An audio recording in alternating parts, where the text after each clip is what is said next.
ल यहाँबाट पानी नपर्ला कि भन्ने सङ्केत देख्दैछु मैले।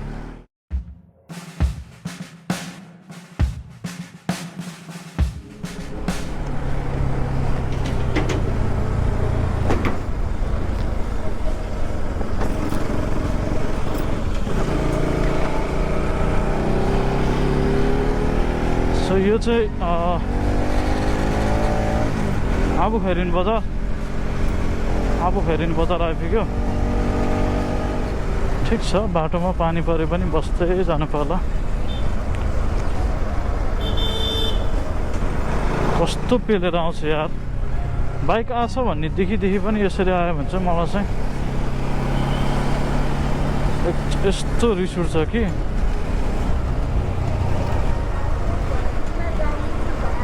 बाइकहरूलाई यति पेल्छ यार।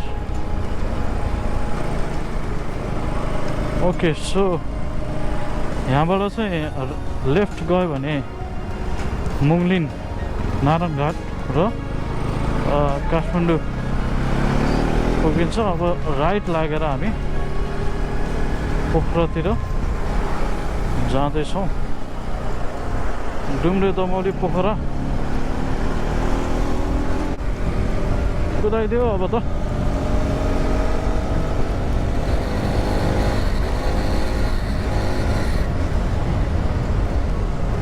यस्तोमा त फेरि आफ्नो त फेरि स्लो डाउन भइहाल्छ क्या फेरि। त त्यस्तो राइडर पनि परिएन।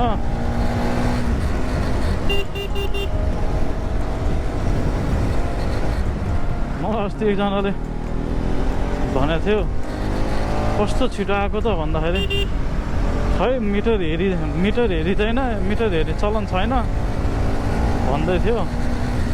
मेरो चाहिँ के हुन्छ भने यसरी फुल थ्रोटल लिइसकेपछि मिटर हेर्ने बानी छ क्या, कति पुग्यो।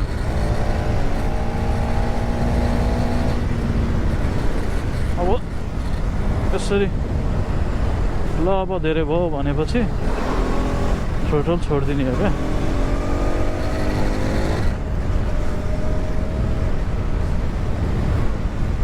मेरो प्राय यो पोखराको बाटोमा अनि काठमाडौँ जाने बाटोमा यो नारायणघाट हाइवे यतातिर मैले म्याक्सिमम कुदाएको भने 110, त्यो त एकचोटि मात्रै हो। अनि त्यसपछि 105 सम्म पुगेको छ। नत्र भने बाटो खाली भएको बेलामा 80-90 सम्म चाहिँ कुदिरह भन्नाले बाटो हेरेर खाली हुँदा। नत्र भने चाहिँ मेरो अहिलेसम्मको हाइएस्ट, मेरो अहिलेसम्मको टप स्पिड भनेको चाहिँ 124 हो। त्यो पनि उता पूर्व त्यता त अब बाटो खाली देखेपछि त कतिसम्म तान्छ त बाइकले भन्ने हुन्छ।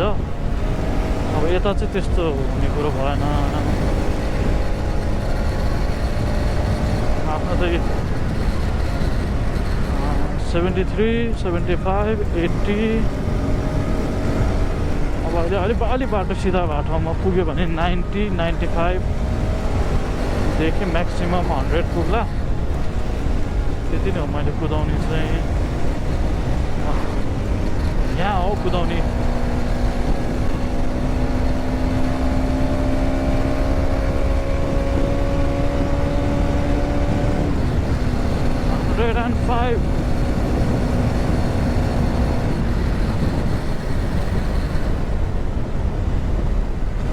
आफ्नो त यस्तो छ बानी।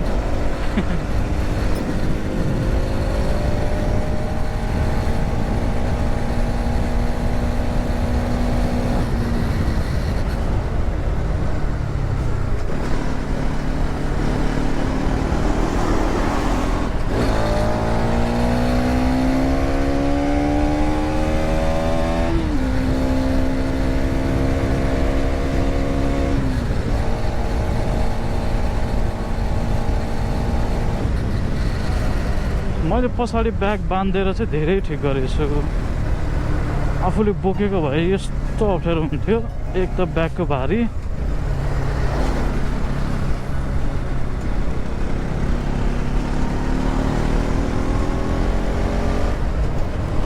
बाटोतिर पानी पर्छ होला, खोलिरहन जान्छ भन्ने सोचले बोकेरै आउन लाग्थ्यो। धन्न मैले बाँधेर चाहिँ धेरै ठिक गरेँ।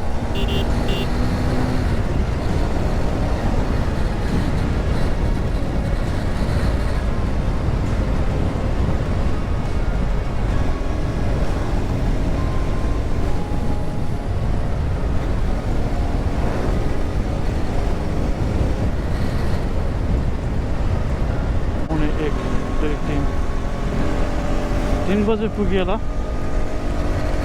बिस्तारै जाँदा। मलाई त्यस्तो रफ्तारमा जानु पनि छैन। मलाई बाटो खालीदेखि नै कुदाइन्छ त्यति हो।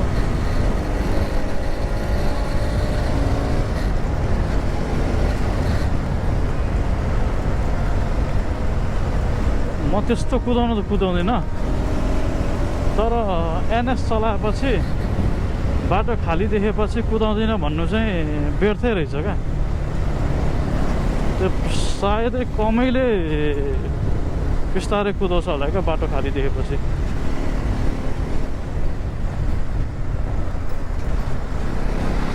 त्यस्तै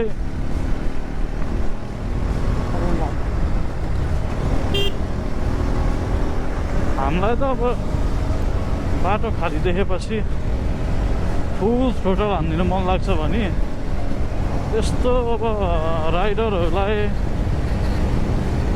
होइन रेस खेल्न मन लाग्नेहरूलाई त अनि सकिएको हुन्छ नि,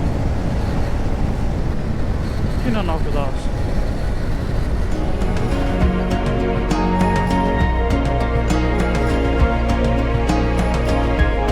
पहिला 220 चलाउँदाखेरि झन् मान्छेहरूले अब गोर्खाको बाटो त अब अलिकति साँघुरो छ, टर्निङहरू पनि धेरै छ। त्यस्तो बाटोमा 80-90 त मजाले भन्थ्यो होइन। अनि मैले सुरुमा चलाउँदाखेरि 70बाट माथि कहिले कट्नै दिइनँ क्या। मैले कुदाउँछु भनेर कुदाउँदा पनि 70बाट कट्थेन सुरुमा, तर पछि सधैँ कुदाइरहनु भएपछि चाहिँ 70 चाहिँ सामान्य लाग्न थाल्यो। सामान्य भन्नाले त्यस्तो कुदाउने भन्नु खोजेको होइन कि, बाटो खाली भएको बेलामा 70-72 चाहिँ जे होस् कुदाइन्थ्यो।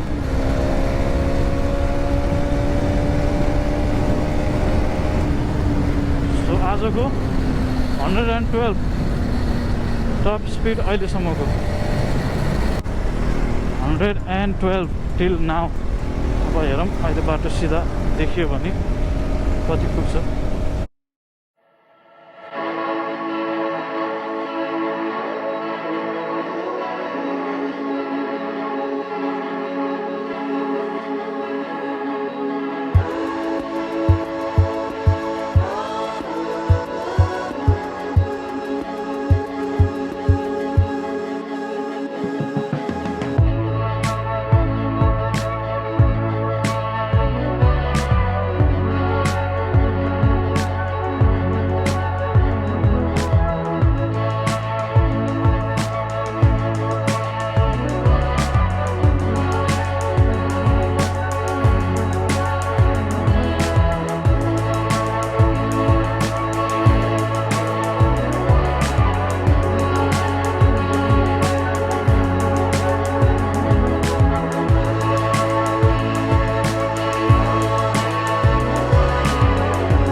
युट्युब जर्नी सुरु गरेको छु गर्न चाहिँ।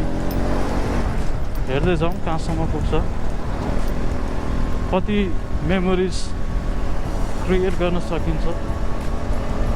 अहिले भिडियो बनाएर अपलोड गरिदिउँ, थाहा छैन अब भोलिको दिनमा के हुने हो कसो हुने हो।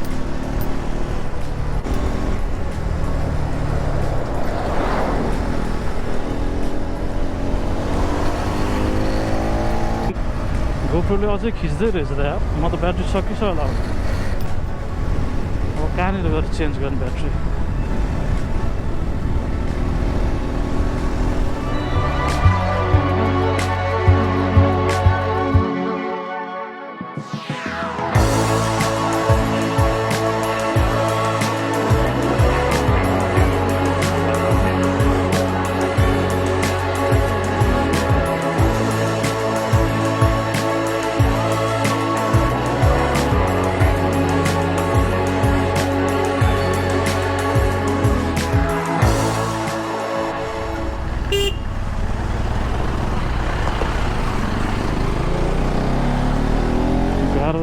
गाह्रो नेपालमा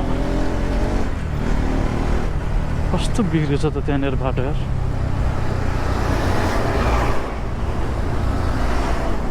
होइन यस्तो उकालोमा स्कुटरले अब ओभरटेक गर्छु भनेर आँटेछ। अब कस्तो मूर्ख हुन्छन् क्या।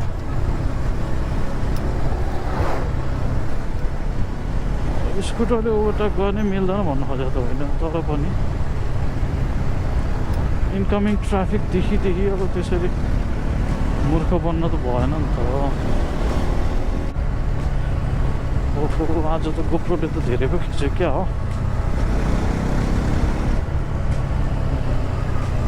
सो अब गफ भनेको यति नै होला।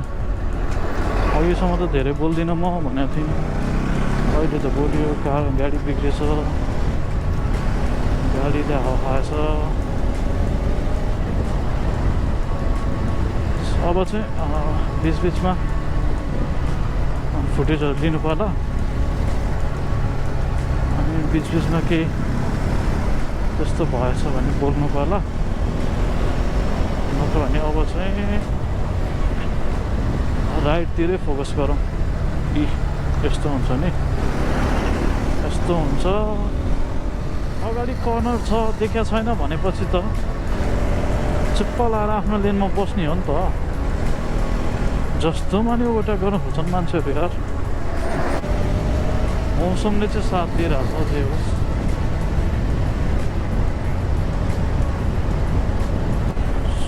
गोप्रो हेलमेटमा राखेर हिँडेपछि कति कुराहरूको फाइदा पनि हुँदो रहेछ क्या। गोप्रो हेलमेटमा भएपछि कति मान्छेहरूको सोच चाहिँ ओहो भ्लगर रहेछ भन्ने हुन्छ। कति मान्छेहरूको सोच चाहिँ ओहो यसले त क्यामेरा राखेर हिँड्ने रहेछ भनेर अलिक एक खालको ऊ चाहिँ हुन्छ क्या, एक खालको सेफ्टी भनौँ न। अनि एउटा कुरा चाहिँ के पनि हुन्छ भने आफूलाई पनि ढुक्क हुन्छ क्या, यदि आफ्नो गल्ती छैन भने चाहिँ र गोप्रो अन छ, भिडियो रेकर्डिङ भइरहेछ भने चाहिँ एकदमै हेल्पफुल हुन्छ क्या। इनकेस केही भइहाल्यो भने चाहिँ प्रुफ पनि हुने भयो क्या। सो यो चाहिँ एकदमै राम्रो कुरा हो। खासै भोक पनि लागेको फिल भएको छैन। मेरो एउटा नराम्रो बानी के छ भने बिस्तारै जानु पर्ला, रोक्दै रोक्दै जानु पर्ला भन्ने हुन्छ। राइड सुरु नहुन्जेल राइड सुरु हुन्छ, यसो ठाउँ हेरेँ यस्तो ठाउँ के बस्ने, अलिक उता गएर बस्नु पर्ला भन्ने हुन्छ। अनि के हुन पुग्छ के भने अलि उता भन्दा कहाँ पुगिसकेको हुन्छ। अनि त्यो ढाड नदुखुन्जेल, गाह्रो नहुन्जेल रोक्नै मन लाग्दैन क्या। अब मलाई अहिले पनि अब त्यही नै हुन लागिसकेको छ। अब घाँसीकुवामा रोक्नु पर्ला। अब हेरौँ के हुन्छ फेरि त्यहाँ पनि। अब अरू बेला भए जस्तो साथी भयो भने अब यसो पिसाब हेर्न यताउता ट्रेकिङ थियो। एक्लै भएपछि चाहिँ झन् रोक्न मन लाग्दैन क्या।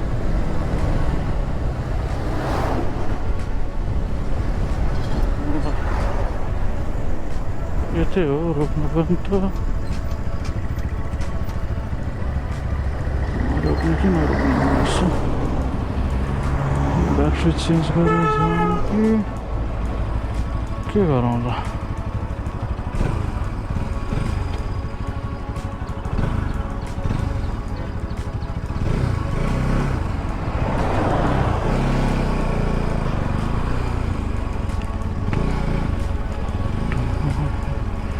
कस्तो घाम रहेछ त फेरि यार। घाममा त के राख्नु र बाइक।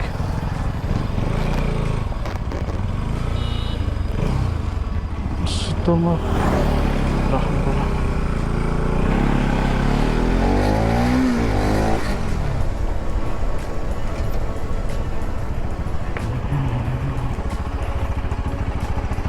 यसरी शीतलमा हुन्छ राख्ने।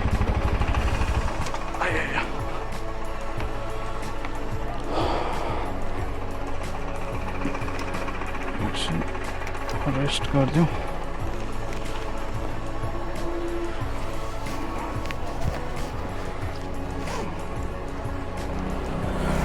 ओके सो अहिले घाँसीको आइपुग्यो।